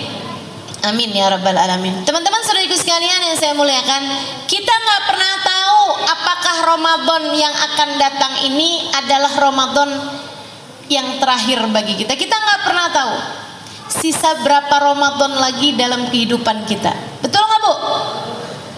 Bu, yang tahun kemarin masih ada dan tahun ini udah nggak ada, banyak banget loh. Dan mereka kalau kamu wawancara, Anda punya firasat apa untuk meninggal tahun ini? Mereka juga akan bilang, enggak, kita nggak punya firasat apa-apa, kita kira sih kita masih akan panjang umur. Orang tuh sama kematian nggak tahu apa-apa. Dirimu dengan kematianmu nggak tahu apa-apa. Jangan dikira orang tuh kayak tahu ya kalau mau meninggal ya. Nggak tahu. Yang tahu kapan meninggalnya itu hanya para wali-walinya Allah, ibu-ibu sekalian. Dan saya rasa nih ibu-ibu belum jadi wali nih. Paling wali murid, ya bu ya. Paling wali murid. Paling mungkin masih ada yang masak di atas wali. Wali maksudnya. Tapi kalau yang wali beneran gitu saya rasa belum nih. Kita nih belum jadi wali. Ustazah dukun tahu nggak kapan matinya? Enggak bu, nggak tahu dia kapan matinya. Mungkin setan ngasih tahu, enggak juga. Setan mah nggak suka ngasih tahu yang begituan. Nah tujuannya dia menyesatkan kok. Jadi nggak ada ibu-ibu. Yang tahu kapan meninggalnya itu hanya para wali-walinya Allah Subhanahu Wa Taala. Mereka ngerti kapan meninggalnya. Sebagian wali-walinya Allah tahu kapan mereka meninggal. Waktu Habib Ahmad bin Alwi Al-Habsyi meninggal di Jakarta bu, beberapa tahun yang lalu. Saya udah di Jakarta waktu itu. Saya dengar kabar beliau meninggal dunia, ya Allah. Beliau ini adalah munsibnya Al-Habsyi, ya. Beliau tinggal di kota Sewun, Kemudian ayahanda beliau itu meninggalnya di Indonesia, di Palembang tepatnya, tapi kemudian dikuburkan di Solo, di Masjid Riyadh yang ada di Solo sana. Itu ada makam wali min auliyaillah namanya Habib Alwi bin Ali Al-Habsyi, penulis Maulid Simtud Durar. Nah anak beliau, ibu yang tinggalnya di Arab itu ada satu namanya Habib Ahmad bin Alwi bin Ali Al-Habsyi, ibu ya, yang tinggal di Arab satu. Sisanya yang lain tinggalnya di Indonesia, banyak di Solo, banyak karena ayahnya kan hijrah ke Indonesia dan berdakwah di Indonesia. Nah ini anaknya nih bu nih nggak pernah ketemu ayahnya. Jadi anaknya dari dia masih kecil itu ayahnya udah datang ke Indonesia, terus tinggal di Indonesia, nggak pernah balik lagi ke kota Sehun, beristri beranak di Indonesia sini. Jadi anaknya yang satu tuh bu yang di Sehun itu nggak pernah ketemu sama ayahnya. Zaman itu kan bu kalau mau dari Sehun, ibu tahu Sehun di mana? Oh nggak tahu ya, dikirain sebelahnya Citayam kali dari tadi saya cerita ya. Iya, Sehun itu bu salah satu kota yang ada di provinsi Hadramaut, Yaman. Tempat saya belajar dulu namanya Tarim. Tarim Sehun tuh hanya sekitar jaraknya 60 kilo aja. Ya, jadi Jakarta Bogor lah gitu. Itu antara jaraknya Tarim sama Sehun gitu. Di provinsi Hadramaut, di sebuah negara namanya negara Yaman. Nah zaman itu kan bu dari Yaman mau ke Indonesia mesti naik kapal laut berbulan-bulan. Jadi orang sekali ke Indonesia udah nggak balik lagi gitu, nggak bawa istri, nggak bawa anak gitu kan. Di sini jadinya beristri dan beranak pinak gitu kan, cucu-cucu semuanya di sini gitu. Nah Habib Ahmad itu nggak pernah tahu ayahnya sampai ketika zaman udah belakangan nih, tahun-tahun udah belakangan di atas 1990, 2000, 2010 ke belakang sampai sekarang 2002. Itu kan baru gampang tuh naik pesawat cuman beberapa jam gitu. Habib Ahmad mulai sering datangan ke Indonesia untuk mengunjungi saudara-saudarinya, ketemu sama kakak adiknya. Satu waktu Habib Ahmad lagi ada di Indonesia bu, beliau meninggal dunia. Beliau meninggal dunia bu, rebutan jenazahnya. Orang alim tuh kayak begitu, kalau meninggal orang-orang pada rebutan jenazahnya buat dikuburin di negerinya. Ibu bayangin kalau ibu meninggal, rebutan apa enggak kira-kira daerahnya tuh? Yang ada malah jangan dikuburin di sini dah. Ya Allah, ya Allah. Masya Allah, ibu-ibu sekalian. Jadi waktu beliau meninggal, saya nggak ingat tahun 2000 berapa itu ya, mungkin sekitar 2010 barangkali begitu, hampir-hampiran kurang lebih segitu ya. Nah itu beliau itu bu orang-orang rebutan. Katanya orang-orang Jakarta, kuburin di Jakarta aja. Jadi kita alhamdulillah ketambahan satu makom lagi untuk kita ziarahin nih Bu ya. Karena makomnya orang soleh tuh Bu, tempat turunnya hujan rahmatnya Allah. Makomnya para wali, makomnya orang-orang yang mulia. Habib Ahmad ini Bu, salah satu orang mulia yang pernah saya temuin. Ibadahnya, akhlaknya, kemuliaannya, masya Allah, ilmunya luar biasa. Jadi orang Jakarta nih, keluarganya yang ada di Jakarta, udah dikuburin di sini aja. Meninggal di sini berarti dimakamin di sini. Orang-orang Solo pada bilang, enggak dong, dikuburinnya di Solo, biar barengan sama abahnya, sama ayahnya gitu. Ayahnya dikuburin di Solo dan dikuburin di Solo. Katanya orang Jeddah, anaknya itu ada di Jeddah. Dia bilang, boleh nggak dikirimin ke Jeddah aja, biar saya kalau mau ziarah ayah saya deket gitu. Katanya orang Sewunnya, orang Yamannya, mereka bilang beliau ini kan aslinya orang Yaman, jadi sebaiknya dikembalikan, naikkan pesawat jenazahnya, jadi dikuburkan di Yaman aja bersama dengan seluruh keluarganya. Kita kuburkan di dekat sama kuburan kakeknya, yaitu Habib Ali Al-Habsyi, penulis kitab Maulid Simtuturor yang ibu-ibu biasa baca itu. Rebutan Bu, namanya orang soleh, jenazahnya, dan mereka semuanya mau, ayo deh bayar deh, yang penting dikuburin di Sewun gitu, atau yang penting dikuburin di Jeddah. Ibu-ibu sekalian, lagi mereka ribut-ribut mau dikuburin di mana, datang salah satu dari teman beliau, temannya Habib Ahmad. Dia bilang, Habib Ahmad pesen kalau beliau meninggal dunia tolong buka tas koper yang kemana-mana beliau selalu bawa. Jadi ada orang soleh nih Bu ya, seorang wali min auliya, seorang ulama, kemana-mana memang kalau pergi kemana selalu aja bawa tas koper gitu. Orang-orang nggak tahu isinya apa gitu kan. Tapi waktu beliau meninggal dunia, beliau pesen sama salah satu temennya, nanti kalau saya meninggal dunia mintain orang buat buka koper itu. Jadi akhirnya Bu, dibukalah si koper itu. Ibu tahu isinya apa? Ibu nggak tahu, saya juga enggak deng. Saya tahu isinya karena saya diceritain ya Bu ya. Dibukalah isi koper itu, dan ini Bu, saya tahu persis sejarah ini bukan diceritain, tapi saya juga salah satu di antara orang yang melihat jenazah beliau ketika beliau meninggal dunia dan sempat bertemu beberapa kali sama beliau semasa beliau masih hidup. Makanya kalau saya pikir-pikir kenapa gitu ya, saya tuh banyak ketemu sama orang-orang soleh di masa saya hidup nih. Saya sangat bersyukur itu, tapi saya lama loh mikirin ini. Kenapa ya? Saya tuh dari sejak di Hadramut, kemudian dari sebelum di Hadramut juga di Indonesia sini juga banyak berguru dengan orang-orang soleh-soleh gitu. Sampai ke Hadramut banyak ketemu orang soleh, baik laki-laki maupun yang perempuannya, hubabah-hubabah, wali-walinya Allah Subhanahu wa taala, para habaib-habaib, para ulama-ulama dunia, kelasnya dunia ibu-ibu sekalian. Dan saya bisa tulis itu di buku Bidadari Bumi 1 maupun 2 ya Bu ya. Itu setelah saya pikir-pikirin, subhanallah, emang kayaknya kenapa saya mesti ketemu sama banyak orang-orang soleh di atas muka bumi ini? Selain mudah-mudahan itu rahmat Allah buat saya, juga karena Allah tuh sayang sama ibu-ibu semua nih. Biar ada yang bisa saya ceritain sama ibu-ibu, biar ibu-ibu ngerti gitu. Walaupun ibu-ibu gak ketemu, nih kata Allah, nih saya kasih buat kamu. Kamu gak ketemu sama mereka, tapi saya kasih buat kamu seseorang yang saya izinkan ketemu sama para kekasih-kekasih saya, sehingga dia bisa menceritakannya kepadamu tentang kekasih-kekasihku.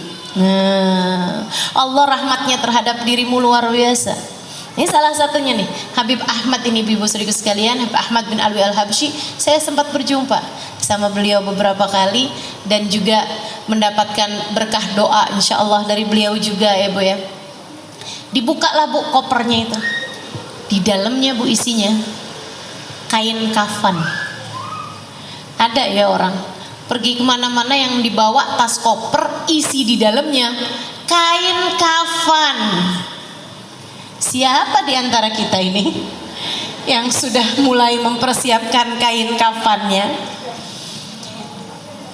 Jadi yang dibawa dalam koper bukan surat tanah Bu, bukan STNK mobil atau motor ibu-ibu saudariku sekalian, bukan surat kendaraan, bukannya paspor ataupun visa atau apa gitu. Isi di dalamnya ibu-ibu saudariku sekalian adalah kain kafan, lengkap dengan minyak wanginya, lengkap dengan sabun mandiin jenazahnya.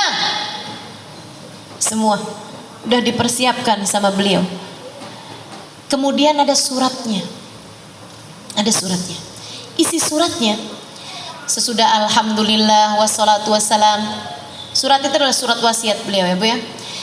Kemudian beliau bilang kayak begini, apabila saya meninggal dunia pada hari ini, jam ini, di Jakarta, itu disebutin sama beliau semuanya Bu, lengkap. Harinya tuh waktu itu saya nggak inget banget hari apa, tapi udah disebutin harinya di situ. Itu ditulis di situ Bu, di jam, di waktu, di hari yang persis sama dengan kemeninggalan beliau. Udah janjian rupanya sama malaikat Israel, para wali-walinya Allah tuh udah saling kontak rupanya sama malaikat Israel. Aneh kapan meninggal kasih bocoran apa kayak begitu, sampai persis Bu, waktunya, harinya, tanggalnya, di tempat di mana dijelaskan sama beliau di situ. Bisa pas banget kayak begitu.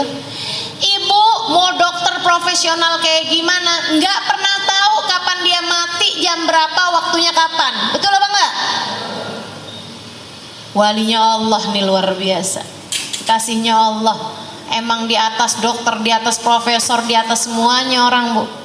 Emang orang paling pinter ya para kekasih-kekasih Allah, sebab mereka adalah orang yang paling dekat dengan zat yang maha pandai, maha tahu segalanya, yaitu Allah Subhanahu wa ta'ala. Kemudian beliau pesan, nanti tolong kuburkan saya di Solo, sebab saya ingin bersebelahan dengan ayah saya. Kuburkan saya di samping ayah saya, tapi agak mundurin sedikit, karena sebagai anak saya ingin berada di dekat ayah saya, di belakang ayah saya. Masya Allah. Sebab saya sewaktu hidup di dunia tidak pernah dekat dengan ayah saya. Saya ingin di dalam alam barzah saya bisa dekat dan bersama dengan ayah saya. Masya Allah. Ya udah deh, jenazahnya akhirnya dikirim, dibawa, dipesawatin, ya Bu ya, dinaikin sampai ke sana. Ini kalau orang-orang soleh tahu kapan mereka waktunya meninggal, paham, ngerti. Saya juga cerita tuh di buku Bidadari Bumi tentang Hubabah Khadijah yang tahu persis kapan beliau meninggal dunia. Sampai bilang sama orang yang ada di rumahnya, malam ini saya mau pergi kondangan, kata beliau. Nah buat kita-kita yang nggak tahu nih Bu, udah siap-siap aja, karena kan nggak tahu. Sementara kematiannya pasti datangnya. Apa yang bisa kita lakukan? Ya siap-siap, ya Bu ya. Dan persiapan paling indah adalah pada musim-musim kebaikan yang sekarang sedang kita jelang ini, yang sekarang kita sedang mulai jalani ini Bu ya. Mulai Rejab, Sya'ban, Ramadan. Habib Zain bin Smith Madinah, salah satu guru saya, ibu-ibu sekalian, Habib Zain bin Smith, Habib Zain bin Ibrahim bin Smith Madinah. Bu, ini juga salah satu dari orang soleh yang pernah saya temui, salah satu dari wali min auliyaillah yang pernah saya temui. Anaknya berkata, ayah saya hidup di dunia udah kayak di surga. Saya kalau lagi ada deket sama ayah saya, rasanya kayak lagi ada di surga. Beliau akan duduk, akan baca Quran bersama-sama, akan nerangin maknanya Quran, akan nerangin tentang ceritanya sahabat, ceritanya para aulia, ceritanya para nabi, ceritanya baginda Nabi Muhammad SAW, cerita Sayyidah Fatimah, cerita Sayyidah Khadijah. Ya Allah, saya kayak ada di surga, kata anaknya. Makannya udah kayak orang-orang ahli surga Bu, ya Bu ya. Makan pakai adab, nggak ada ngomel-ngomel, ngobrol yang ringan-ringan. Ibu-ibu saudara sekalian, antara sholat, antara zikir, antara ibadah. Anaknya cerita sama saya, Ustazah Halimah, dia bilang, walidi Sayyidil Walid, dia bilang di setiap tangganya punya zikiran tersendiri. Ibu tahu, tiap turun tangga tuh punya zikirannya sendiri gitu. Jam sekian sampai jam sekian zikirannya apa, itu masing-masing punya aturan. Hidupnya tuh udah kayak di surga. Dia bilang, saya kalau udah lagi sama ayah saya kayak ada di surga. Nanti kalau saya pulang ke rumah, rumahnya ada beberapa rumah gitu jaraknya dari situ, baru tuh anak saya bilang, mama kerannya mati mah listriknya yang itu putus mah, nggak bisa nyala mah. Saya baru ingat, ya Allah, iya saya masih ada di dunia. Yang ruwet-ruwet ini kan urusan dunia, Bu. Betul? Betul nggak? Yang ruwet-ruwet ini adalah urusan dunia. Urusan akhirat mah nggak ada yang ruwet bikin adem. Betul apa enggak? Nih Ibu lagi ngaji nih, urusan dunia, urusan akhirat. Urusan akhirat makanya adem-adem tuh. Sampai pada ngantuk gitu.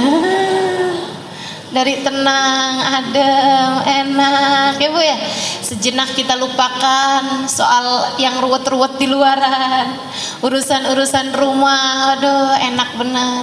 Diceritain tentang Habib Ahmad, diceritain tentang Habib Zain, nikmat luar biasa ya Bu ya.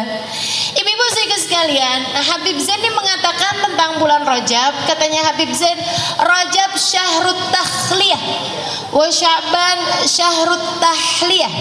Rajab bulan berbersih, bulan bebersih, Sya'ban bulan berhias, dan Ramadan bulan bersanding. Beliau mengibaratkan kayak pengantin.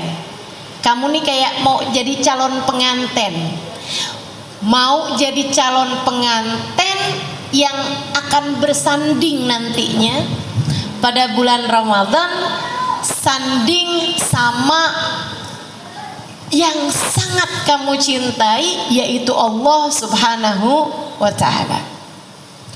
Ibarat hubungan kamu sama Allah itu ada jadi pengantennya. Nah ini adalah musim-musimnya nih. Hubungan yang paling intim ya Bu ya, antaramu sama Allah ini bisa terjalin pada musimul khair, Rajab, Sya'ban, Ramadan. Rajab kayak pengantin nih. Kamu kalau 2 bulan lagi mau jadi pengantin, ini kamu akan diapain? Dibersihin. Dari mulai disepa, dilulurin, ditimung kata orang Jawa tuh. Ada tuh ditimung, apaan nggak tuh, nggak tahu saya. Pokoknya yang bangsa begitu-begitu tuh. Berapa hari sekali dilulurin, berapa hari sekali disepa, berapa hari sekali diwangi-wangiin, ya Bu ya. Itu biar bersih. Sampai katanya sih pengantin tuh kalau jalanin itunya bagus, sampai-sampai kalau pas jadi pengantin itu sampai dakinya aja baunya wangi. Saya nggak tahu deh tuh. Saya nggak tahu. Tapi yang pasti biar nantinya itu jangan sampai bikin malu gitu. Nah nanti bulan Sya'ban adalah bulan berhias. Cari baju yang bagus, cari make up yang bagus, gitu kan ya. Cari sepatunya, sendalnya yang cakep, semuanya dihias-hias. Nah tuh nanti kalau bulan Ramadan bulannya bersanding. Kalau Rajab bebersihnya bagus, Sya'ban berhiasnya cakep, waktunya bersanding, ya Allah, pengantennya udah cakep, kan gitu ya, pengantennya wangi, ya Allah, pantas banget buat jadi pengantin yang diterima. Tapi kalau bulan Rajab nggak dipakai buat pembersih, sementara nih kita nih Bu nih, bukan hanya kotornya asal kotor nggak mandi, tapi kotornya udah kejebut got bolak-balik. Bayangin dah, kejebut got bolak-balik kagak dimandiin, gimana baunya, gimana rupanya, udah jelek bener nih. Masuk bulan Sya'ban, ya mau diwangi-wangiin juga gimana Bu, orang badannya bau, kan mestinya dibersihin dulu ya. Bulan Sya'ban kita nggak wangi-wangiin, nggak cakep-cakep, nggak berhias-hias. Masuk bulan Ramadan udahlah baunya jelek, rupanya jelek, bajunya compang-camping, mau masuk jadi penganten. Kira-kira gimana nih pasangannya nih? Kamu sana deh, sana deh.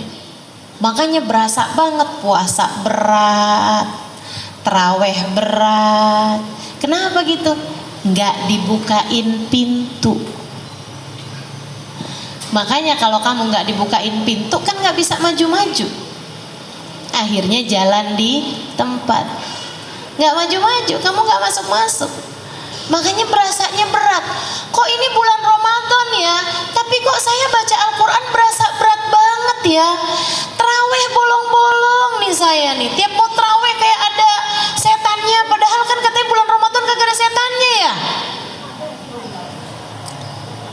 Kamu rupanya tidak dibukain pintu. Jadi kamu jalan di tempat. Pernah nggak ada bulan Ramadan yang tiap hari kamu dapat 10 juz Al-Quran? Pernah nggak 5 deh, 5 juz Quran? Jadi tiap 6 hari hatam, 6 hari hatam. 3 deh, 3. Gak ada juga. Terus selama ini Ramadan kamu dipakai apa? Ngiterin Tanah Abang? Atau pelajarin resep bikin kue buat lebaran? Teman-teman saudaraku sekalian, mau sampai kapan gitu? Itu sih bukan cuman terima jalan di tempat itu mah. Itu namanya mundur. Itu namanya puter balik. Kamu gak dapat apa-apa. Boro-boro masuk dalam rumah, halamannya aja kagak masuk itu mah. Bulan Ramadan, bulanmu bersanding teman-teman. Dan sekali lagi kita nggak pernah tahu sisa berapa Ramadan dalam kehidupan kita ini. Maka kalau umur kita sekarang masuk Rejab, waktunya buat minta dipanjangin umurnya sampai ketemu Ramadan. Seperti yang dilakukan Nabi Muhammad alaihissalam. Nabi kalau udah masuk bulan Rajab, Nabi Muhammad bilang, Allahumma barik lana fi Rajab wa Sya'ban wa balighna Ramadan. Ya Allah, berkahi saya di bulan Rajab, berkahi saya di bulan Sya'ban, sampaikan umur saya sampai ke bulan Ramadan. Nabi nggak pernah minta umur panjang. Nabi nggak pernah minta umur panjang. Makanya umur Nabi memang nggak panjang. Ibu-ibu sekalian, Nabi hanya minta panjang umur sampai ketemu Ramadan. Setiap kali masuk bulan Rajab gitu. Habis Ramadan, Lebaran, meninggal nggak apa-apa deh ya Allah. Tapi ini kalau sekarang nih nanggung ya Allah, panjangin sampai ketemu Ramadan. Kita juga begitu, berharap-harap ya Allah, seenggaknya sampai ketemu Ramadan deh nih. Bentar lagi nih kan, udah kadung ya Allah, masuk Rejab ya Allah, sisain sampai Ramadan ya Allah, sisain, panjangin sampai ketemu Ramadan. Nah kemudian bulan Rajab, bulan Sya'ban sampai bulan Ramadan kita jadikan sebagai bulan yang membuat kita layak untuk diterima, layak untuk dibukain pintu, layak untuk masuk dan menikmati setiap ruangan-ruangannya bersama dengan yang tercinta, bersama dengan kekasih hati kita, bersama dengan Sang Maha yang tidak pernah meninggalkan kita, Allah Subhanahu wa Ta'ala, bersama dengan manusia paling agung, baginda kita Nabi besar Muhammad sallallahu alaihi wasallam, bersama dengan umat Islam, bersama dengan orang-orang saleh, sehingga mudah-mudahan masuk Ramadan kita nikmati saat-saat Ramadannya, dan sesudahnya kita menjadi orang-orang yang diperdengarkan panggilan ya ayyatuhan nafsul mutmainnah irji'i ila rabbiki radiyatan mardiyah. Wahai pemilik jiwa yang tenang, mari masuk, mari masuk. Ila rabbik, silahkan menuju kepada Tuhanmu, silahkan berjumpa dengan Allah Tuhanmu. Radiyah, dia ridho padamu. Mardiyah, kamu ridho padanya dan Allah pun ridho padamu. Kamu cinta padanya, Allah pun cinta padamu. Fadkhuli fi ibadi, kata Allah, silahkan masuk ke dalam golongan hamba-hambaku. Wadkhuli jannati, silahkan nikmati semua yang aku miliki. Wah, Ramadan, teman-teman sekalian, biarin jadiin bernilai. Nah, caranya mesti mulai dari sekarang nih, dari Rejab nih. Bersih-bersihnya yang benar. Bersih-bersihnya yang benar. Kita mesti bersihin dari apa sih nih Ustazah ceritanya nih? Bersihin rumah, bersihin baju, bersihin apa nih?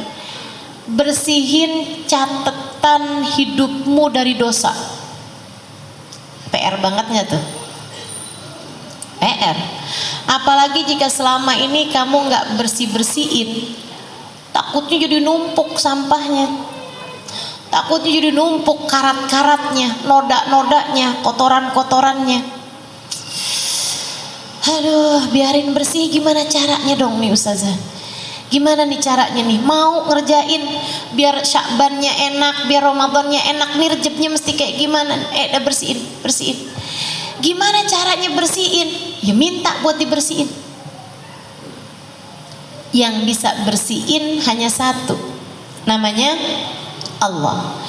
Yang bisa ngapusin dosa-dosa kita dari catatan amal perbuatan kita hanya satu, fa innahu la yaghfirud dzunuba illa anta. Sesungguhnya tidak ada yang dapat mengampuni dosa-dosaku ya Allah kecuali Engkau ya Allah.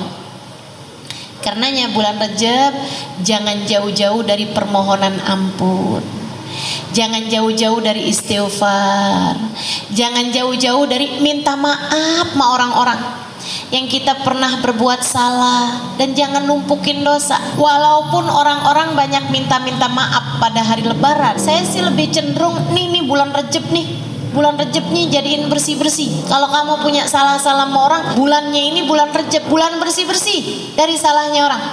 Jadi yang masih lagi beranteman, dah, buruan. Sebelum masuk tambah banyak Rejabnya, minta maaf satu sama lain. Ya Bu ya, yang lagi masih ada nggak enak hati sama orang, udah buruan saling memaafkan satu sama lain.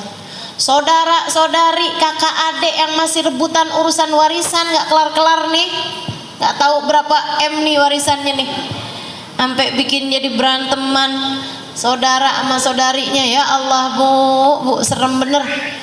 Jangan sampai itu menjadikan ampunan yang Allah turunkan pada bulan Rajab terhalang darimu. Yuk, yang punya hati perasaan benci nggak enak sama siapapun, bulan Rajab bulanmu untuk berkata saya sudah memaafkan dia.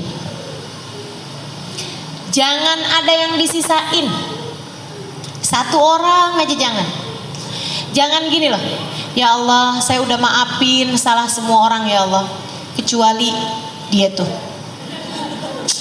yang itu nggak bisa saya ya Allah. Ya gimana enggak ya Allah, dia tuh rebut laki saya. Aduh, udah bu, udah nggak ada yang lebih berharga daripada Allah, nggak ada yang lebih bermakna, bernilai bagimu lebih daripada ampunan Allah. Dan Allah akan mau menurunkan ampunannya kepadamu jika kamu juga memaafkan, mengampuni dosa semua orang, dan kamu juga minta maaf, minta ampun sama semua orang, minta maaf sama orang dan juga maafin salahnya orang.